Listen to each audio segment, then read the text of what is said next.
नमस्कार बच्चों। तो आज हम पार्ट 3 रासायनिक अपक्रिया और समीकरण के बारे में देखेंगे। तो सबसे पहले देखते हैं बच्चों कि रासायनिक अपक्रिया होती क्या है। जब दो पदार्थों से मिलकर एक कोई नया पदार्थ बनता है तो उसे हम लोग रासायनिक अभिक्रिया कहते हैं। ओके।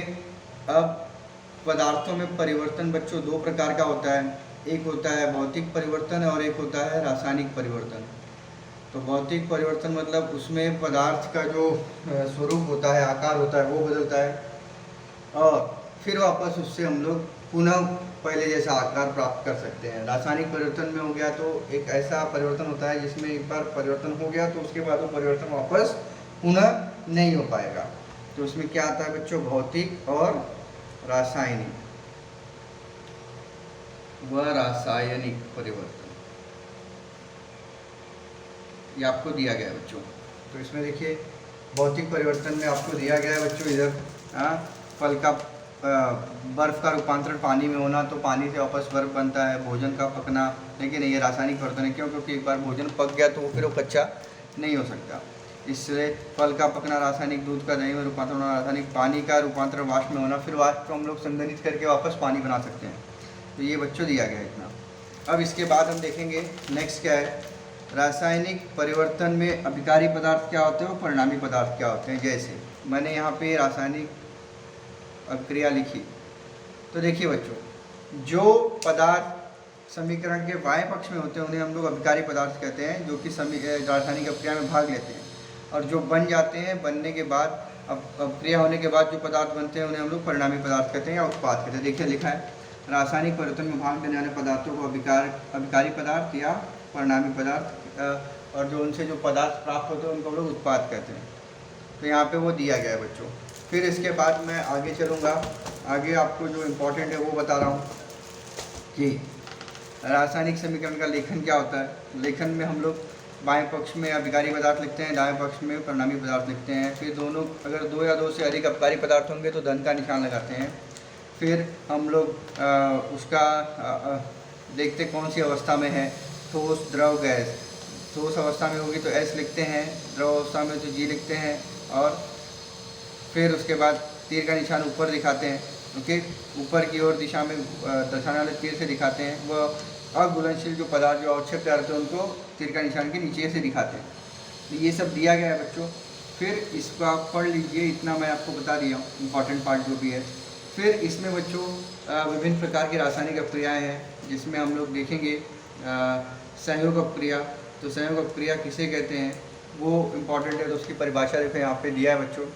जिस अपक्रिया में दो या दो से अधिक अभिकारकों का संयोग होकर दो या दो से अधिक पदार्थ जब एक संयोग होते हैं और उनसे एक परिणामी पदार्थ बनता है तो उसे हम लोग क्या कहते हैं, संयोग अपक्रिया कहते हैं बच्चों। उदाहरण के तौर पर आप ये याद कर सकते हो, ये याद कर सकते हो, देखिए दो को मिलाकर एक पदार्थ बन रहा है कि नहीं। जिस अपक्रिया में दो या दो से अधिक अभिकारकों का संयोग होकर केवल एक ही उत्पाद तैयार होता है उसे हम लोग संयोग अपक्रिया कहते हैं। अपघटन या विच्छेदन अपक्रिया किसे कहते हैं, जिस अपक्रिया में एक ही अभिकारी पदार्थ होता है और उसका दो परिणामी पदार्थों में रूपांतरण होता है। तो देखिए जैसे ये हो गया, एक अभिकारी पदार्थ है, इसका रूपांतरण दो में हुआ है। क्लियर? तो वो यहाँ पर दिया गया है बच्चों। आगे देखेंगे हम लोग क्या है। तो ये परिभाषा इंपॉर्टेंट है बच्चों आपके लिए।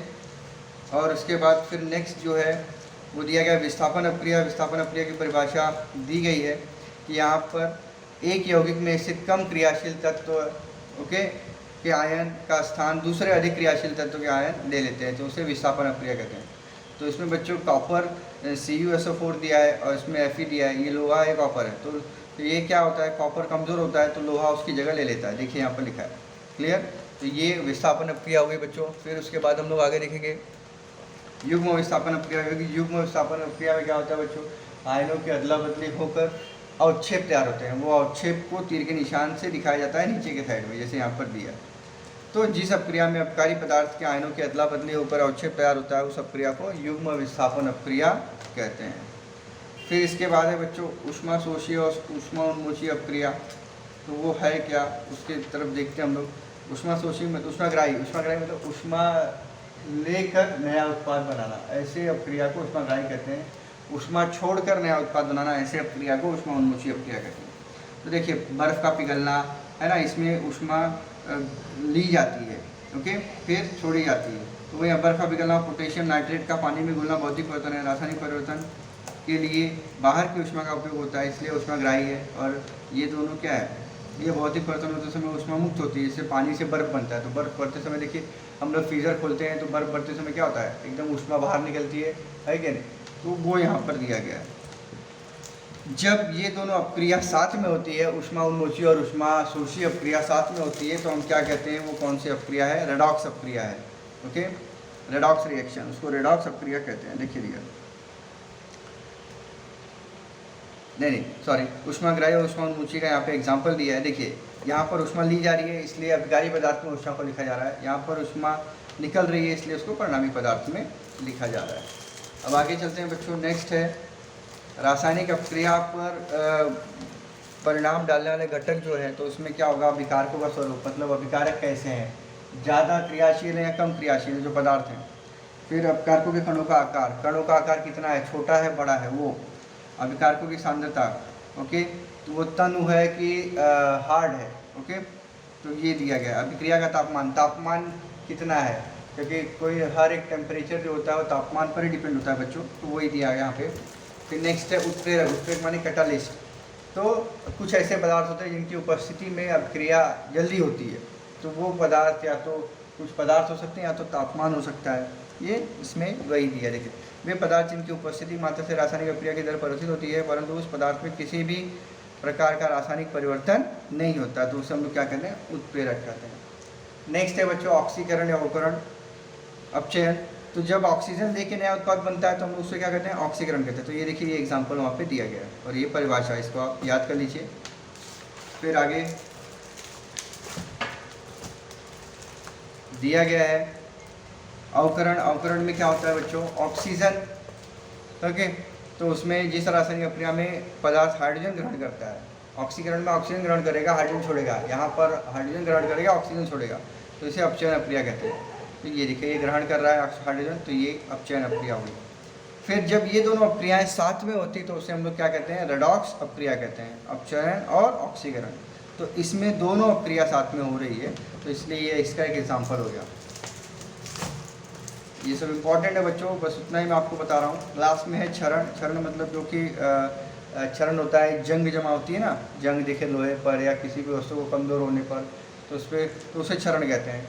तो धातु के पृष्ठभाग पर लाल रंग की ठोस रूप में परत जमा हो जाती है, इसे जंग कहते हैं। इसका अणुसूत्र है Fe2O3XH2O, और ये आपको याद करके रखना है।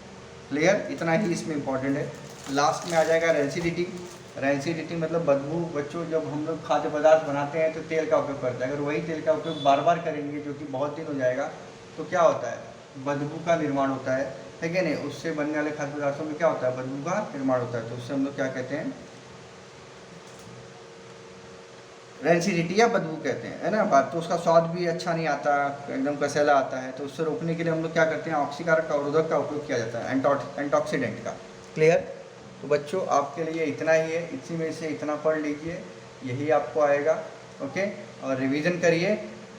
अभी के लिए इतना ही, धन्यवाद।